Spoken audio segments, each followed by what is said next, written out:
ان الذین آمنوا وعملوا الصالحات اولئک هم خیر البریہ، بلکہ اس سے پہلی والی آیت میں سورۃ البینہ کی آیت ہے جس میں اللہ تبارک و تعالی نے فرمایا ان الذین کفروا من اہل الکتاب والمشرکین فی نار جہنم خالدین فیہا اولئک هم شر البریہ۔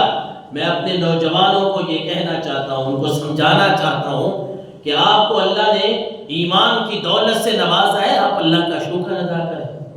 اور الحمدللہ پڑھا کریں۔ بھائی اللہ نے ہمیں ایمان جیسی نعمت، مت کسی کی باتوں میں آئیں۔ یہ بڑے بڑے آج کل لیکچرار اور وہ اسپیکر بنے ہوئے ہیں جو آپ کو اس بات پہ موٹیویٹ کر رہے ہوتے ہیں، سمجھا رہے ہوتے ہیں، اور آپ کو وہ لے کے جاتے ہیں کہ جی وہ فلاں انگریز کو آپ دیکھیں مثال کے لیے، وہ فلاں بندے کو، غیر مسلم کو دیکھیں، وہ کیسا ایماندار آدمی ہے، وہ کیسے دھوکہ نہیں کرتا، وہ کیسے مسلمانوں کے ساتھ اچھائیاں کر رہا ہے۔ میں آپ کو بتاتا چلوں کہ آپ کو اللہ نے ایمان جیسی دولت سے نوازا ہے نا، آپ کے پاس کخ بھی نہ ہو، دنیا کا نہیں ہے، پیسے، گھر نہیں ہے، مزدوری بڑی اوکھی ہو رہی ہے، معاملات بڑے اچھے چل رہے، معاملات بڑے تنگ ہیں، اچھے نہیں چل رہے، لیکن پھر بھی آپ کو مبارک ہو کہ اللہ نے آپ کو نعمت، ایمان جیسی نعمت سے نوازا ہے، تو پھر بھی رب آپ کو بہترین مخلوق قرار دے رہا ہے۔ اللہ فرما رہا ہے کہ تم بہترین مخلوق ہو، اور جن کو تم اچھا کہہ رہے ہو نا، وہ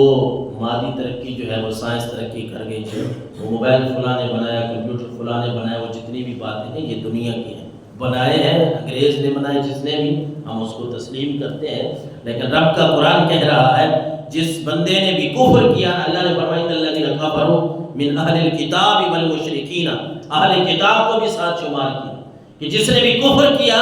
اللہ کو نہیں مانا، وہ اہل کتاب سے ہو، وہ مشرکین سے ہو، فی نار جہنم خالدین فیہا، رب نے فرمایا اللہ ان کو جہنم کی آگ میں دھکیلے گا اور وہاں ہمیشہ ہی رہنا پڑے گا۔ اور اس سے بھی اگلی بات فرمائی اولئک ھم شر البریہ، رب نے فرمایا جو مجھے نہیں مانتا، میرے نبی کو نہیں مانتا، یہ بدترین مخلوق ہے۔ آپ کیسے کہہ سکتے ہیں کہ وہ فلاں ہے، مسلم جو ہے وہ اچھا ہے؟ اگر آپ، اس کا یہ مطلب بھی نہیں ہے کہ ہم نے کہیں فتنہ فساد مچانا ہے، نہیں، ہمارے ساتھ کوئی اگر کام کر رہا ہے، ہم کسی غیر مسلم کے ساتھ کام کر رہے ہیں، محلے میں رہتے ہیں، مل فیکٹری میں رہتے ہیں،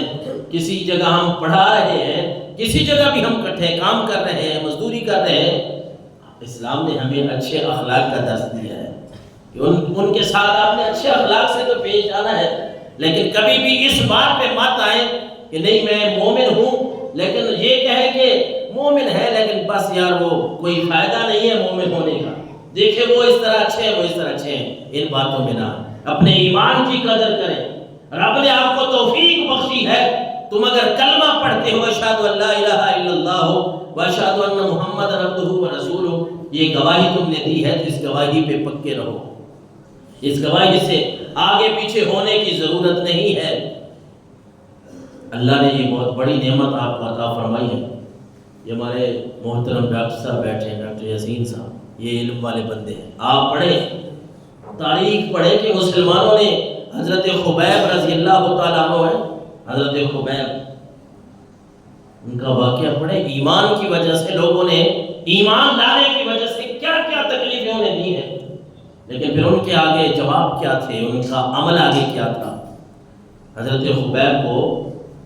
آپ صلی اللہ علیہ وسلم نے 10 صحابہ کرام کو کسی جگہ پہ تبلیغ کے لیے بھیجا، تو وہاں کافروں نے 7 صحابہ کرام کو شہید کر دیا،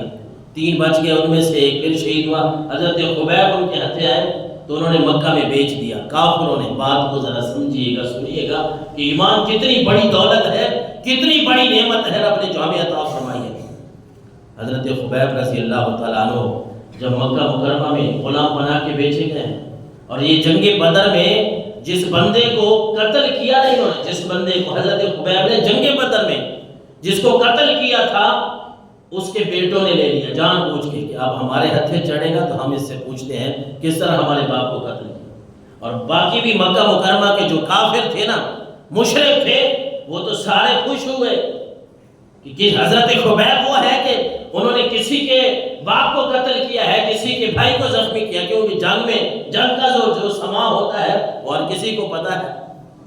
کافروں کے ہتھے چڑھ گئے ہیں، اور وہ کافروں نے جس کے بیٹوں نے خریدا ہے نا، انہوں نے کئی مہینے باندھ کے رکھا ہے، کھانا پینا نہیں ملتا، کبھی کوئی تکلیف دے رہے ہیں، کبھی کوئی لوگ دیکھنے کے لیے آتے ہیں تعجب کے لیے کہ کتنا وہ اوکھے ہو رہے ہیں۔ لیکن یہ حضرت خبیب ہے، ایمان اتنی بڑی دولت ہے، لوگ آ کے مشورے بھی دیتے ہیں خبیب اسلام چھوڑ دے بچ جائے گا۔ خبیب کہتے ہیں نہیں، یہ جان تو جا سکتی ہے لیکن خبیب اللہ اور اس کے رسول کو تو نہیں چھوڑ سکتا نا، یہ تو نہیں ہو سکتا۔ پھر کئی مہینوں کے بعد پوری ایک پلاننگ کے ساتھ اور لوگوں میں تشہیر کروا کے مشہور کروا کے حضرت خبیب کو تنعیم کے مقام پہ لے جایا جاتا ہے۔ بڑی دنیا کٹی ہے، بھائی آ جاؤ خبیب کو سولی پہ چڑھائیں گے، پھانسی دیں گے۔ یہ بڑا مسلمان والا پھرتا ہے، بڑا ایمان والا ہے۔ وہاں جب حضرت خبیب کو سولی پہ چڑھایا گیا، لٹکایا گیا اور آپ کے ساتھ مزاق کیے جا رہے ہیں، وہ تیر، وہ نیزے، وہ اس کی انیاں وہ چوبتے ہیں اور وہ پوچھتے ہیں خبیب کیا حال ہے، چھوڑ دے۔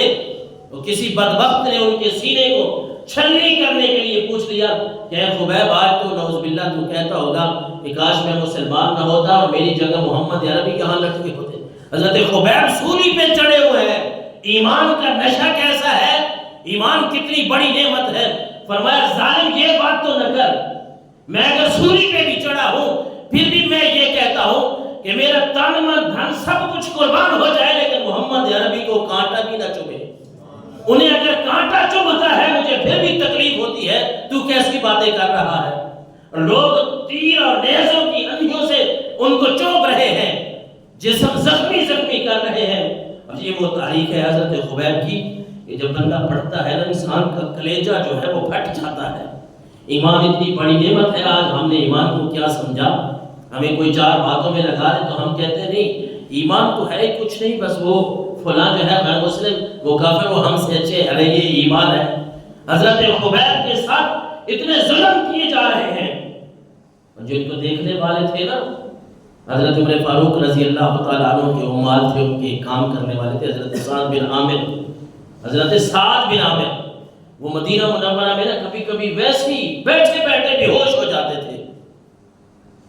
بیٹھے بیٹھے بے ہوش ہو جاتے تھے، ویسے ہی کوئی تکلیف نہیں ہے۔ وہ کسی نے پوچھا بابا کیا ہوا ہے، کیوں بیٹھے بیٹھے بے ہوش ہو جاتے ہو؟ حضرت سعد کہتے ہیں لوگوں کوئی تکلیف نہیں ہے مجھے، میں نے حضرت خبیب کو شہید ہوتے دیکھا تھا، قتل ہوتے دیکھا تھا، جب سے میں نے خبیب کے اس شہید ہونے کو دیکھا ہے، اس ظلم کو دیکھا ہے، جب بھی وہ مجھے یاد آتے ہیں میرے جسم پہ ایسی کپکپی طاری ہو جاتی ہے کہ میں بے ہوش ہو کے گر پڑتا ہوں۔ مجھے کوئی پتہ نہیں ہے میں کیوں بے ہوش ہوتا ہوں۔ ایسے ایسے ظلم ڈھائے گئے صحابہ کرام پہ، ایسے ایسے ظلم کیے گئے صحابہ کرام پہ صرف ایمان کی وجہ سے۔ اور آج ایک مومن ہے، مسلمان